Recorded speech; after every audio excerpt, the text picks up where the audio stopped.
Hey everyone, welcome back to the channel. You know, we all love a good story, and history is basically the biggest, most epic story ever told.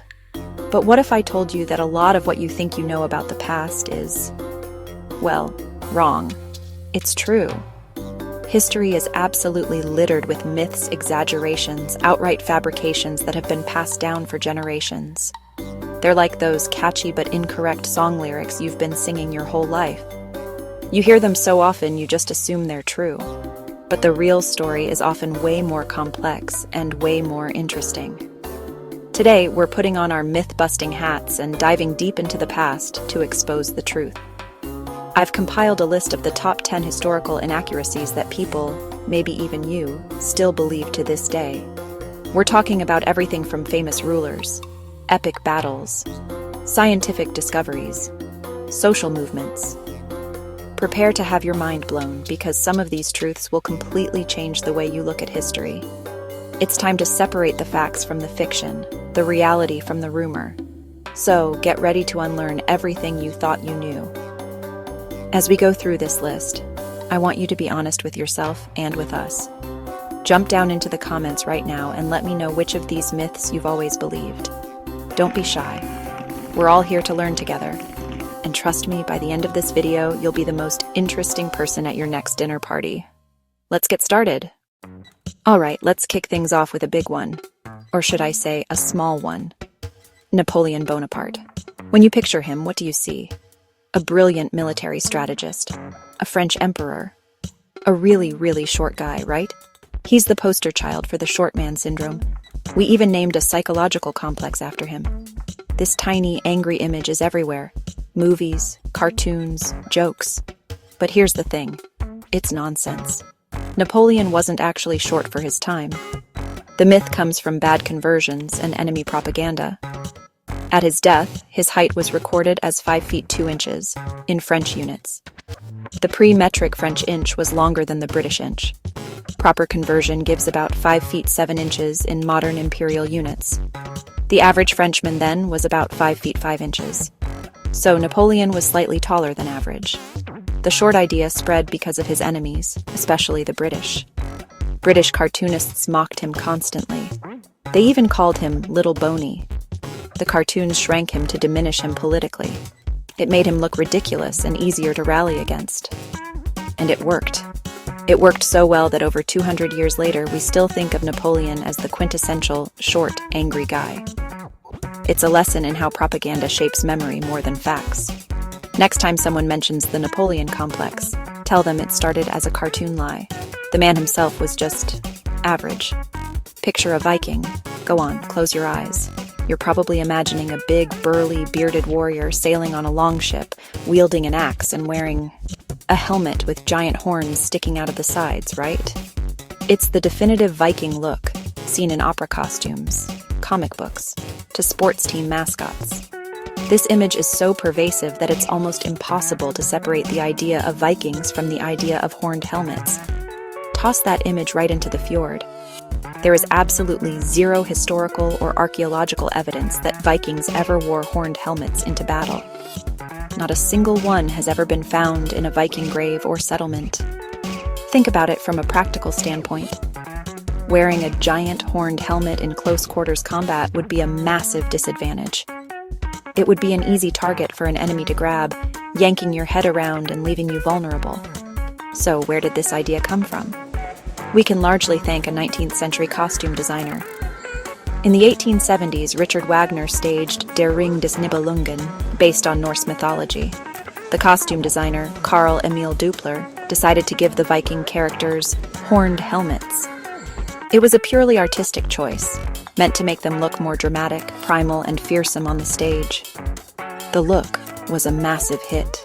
It captured the public's imagination and became the go-to visual shorthand for Viking. Artists and illustrators started depicting Vikings with these helmets, and the myth just grew and grew.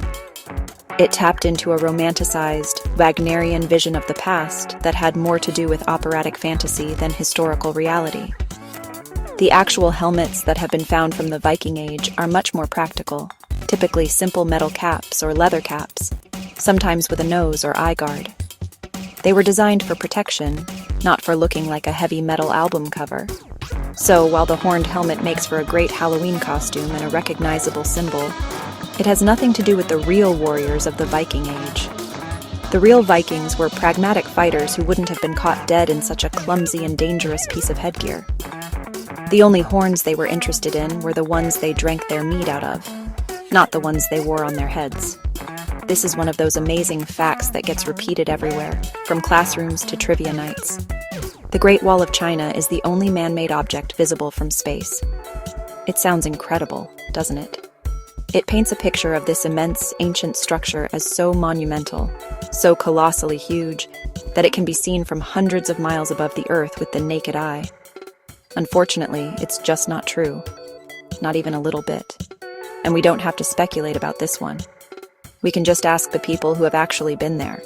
Numerous astronauts, from Neil Armstrong to Chris Hadfield, have confirmed that you cannot see the Great Wall of China from low Earth orbit with the naked eye. Why not? Well, think about what the Great Wall actually is. While it's incredibly long, it's also relatively narrow, only about 30 feet wide at its widest points.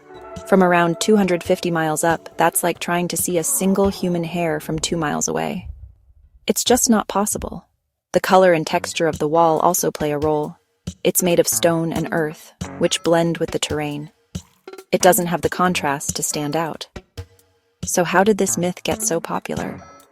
The idea was floating around long before spaceflight, first in a 1754 book, and popularized in the 1930s by Ripley's Believe It or Not. It stuck, and when the space age began, people assumed it must be true. Now, with powerful zoom lenses and high-resolution cameras, astronauts can photograph the wall from orbit, but only if they know where to look and conditions are perfect. That's a far cry from spotting it casually with the naked eye. Plenty of other man-made things, like city lights at night and large agricultural patterns, are far more visible. The Great Wall is an incredible feat, but its legendary visibility from space is pure fiction. Here's a story we all learned in elementary school. A brave and visionary Christopher Columbus stood against the ignorant, superstitious people of the 15th century who all believed the Earth was flat. They warned him he'd sail off the edge of the world. But Columbus, a man of science, knew the Earth was a sphere and heroically sailed west to prove it, discovering America in the process. It's a classic tale of a lone genius fighting against the darkness of medieval ignorance. But honestly, this story is a complete and utter fabrication. In 1492, virtually every educated person in Europe already knew the Earth was round. The Greeks had established it. Eratosthenes even calculated the circumference with remarkable accuracy. The knowledge was preserved through the Middle Ages. So, if everyone knew the world was round, what was the actual debate about? It wasn't about the shape of the Earth. It was about its size. Columbus wasn't arguing against flat earthers. He was arguing against other experts. And he was wrong. He dramatically underestimated the size of the Earth and overestimated Eurasia's width, thinking a short westward voyage would reach Asia. Advisors weren't afraid he'd fall off. They feared he'd starve in a vast ocean. And they were right. If the Americas hadn't been in the way, he would likely have perished. The myth of Columbus, the round earth prover, was largely invented in the 19th century by writers like Washington Irving. So, Columbus was many things, but a man who proved the Earth was round is not one of them. Let them eat cake. It's one of the most famous quotes in history, a perfect encapsulation of a clueless, out-of-touch monarch, utterly indifferent to the suffering of her people. The story goes that when Marie Antoinette was told the peasants had no bread, she allegedly said, "Qu'ils mangent de la brioche." Let them eat cake.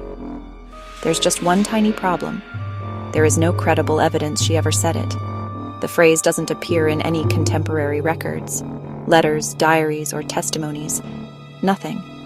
A similar phrase appears in Rousseau's Confessions, completed in 1769, years before she arrived in France, recalling a great princess saying it. The anecdote circulated as folklore to illustrate aristocratic callousness. Later, during the Revolution, propagandists pinned it on her, a foreign, extravagant queen, cementing her as a villain. It became fake news that fueled rage and ultimately led to the guillotine. She lived in luxury, yes, but records also show charitable acts. The quote reveals propaganda's power more than any truth about her. When you hear the words Salem witch trials, what's the first image that comes to mind? For most people, it's a terrifying scene of a woman tied to a wooden stake as angry villagers light a fire. The image of burning witches is entrenched in pop culture. But for Salem in Massachusetts in 1692, that image is wrong. Not a single convicted witch there was burned. The method, under English law, was hanging. 19 people, 14 women, 5 men, were found guilty and hanged at Gallows Hill. So why the burning image? We conflate Salem with European witch hunts, where burning, often for heresy, was common and far deadlier.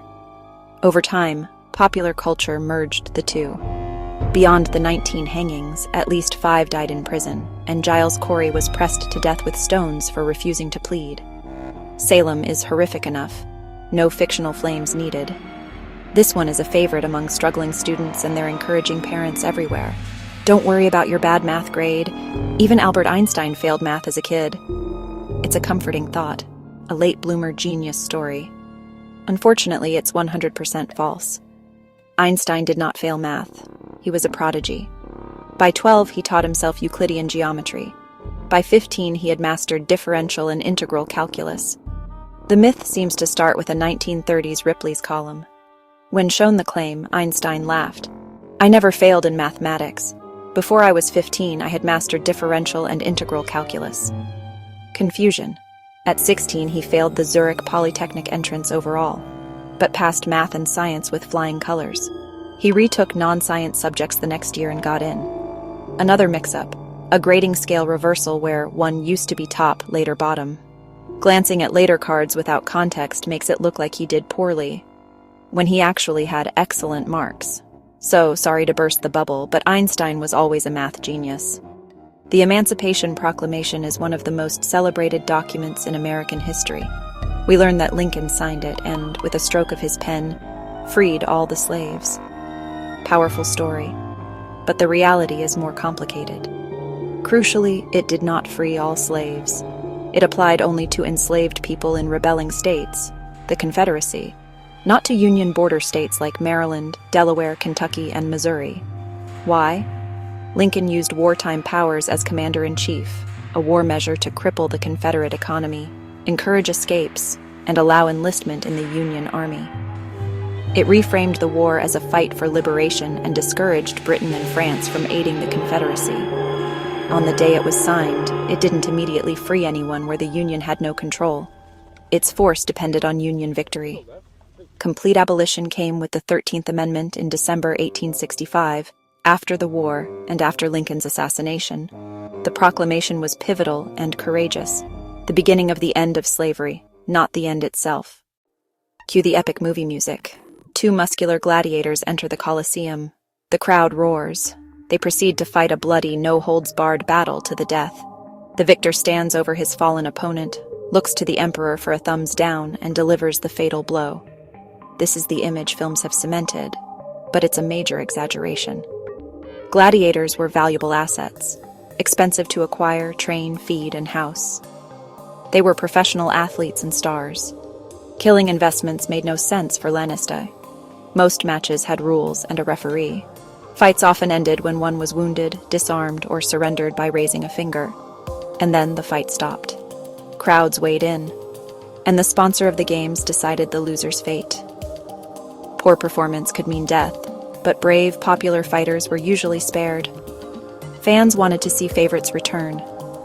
Archaeology shows many died young with horrific injuries, yet plenty lived into their 20s and 30s with healed wounds. Records suggest roughly a 90% chance of surviving a match. Death-only spectacles were generally for condemned prisoners. Executions, not sport. A typical match was like a modern combat sport, brutal but survival expected. We're ending with a myth that bookends our Columbus story, the so-called Dark Ages of ignorance and superstition, where scientific knowledge was lost. Everyone, from peasant to king, believed the Earth was a flat disk. That's the stereotype.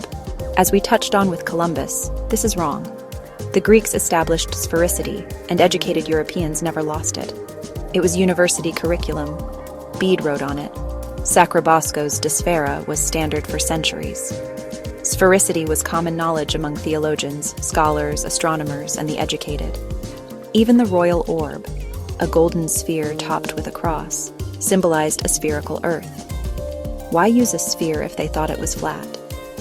The flat Earth Middle Ages is largely a 19th century invention, popularized by writers like Washington Irving to romanticize Columbus and create a story of progress. Average peasants didn't ponder cosmology, but the educated medieval world wasn't populated by flat earthers. And there you have it. 10 massive historical myths completely busted. From Napoleon's height to Viking helmets, it just goes to show that the history we often take for granted is full of surprising twists and turns. The stories we tell about the past are powerful, but sometimes the real, nuanced truth is even more fascinating than the fiction. Learning that the Salem witches were hanged, not burned, or that gladiators were valuable athletes, doesn't diminish the story. It adds layers and clarity. History is a living, breathing thing, constantly re-examined and better understood. The popular version isn't always the right one. It's worth digging deeper. Truth often hides beneath propaganda, artistic license, and misunderstandings. Hopefully, this journey inspired you to question familiar narratives and appreciate the messy, captivating reality of our past.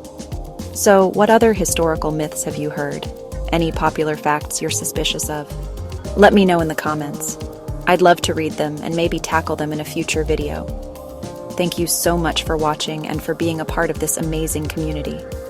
If you enjoyed unlearning history with me today, make sure to hit that like button and subscribe to the channel for more myth-busting adventures.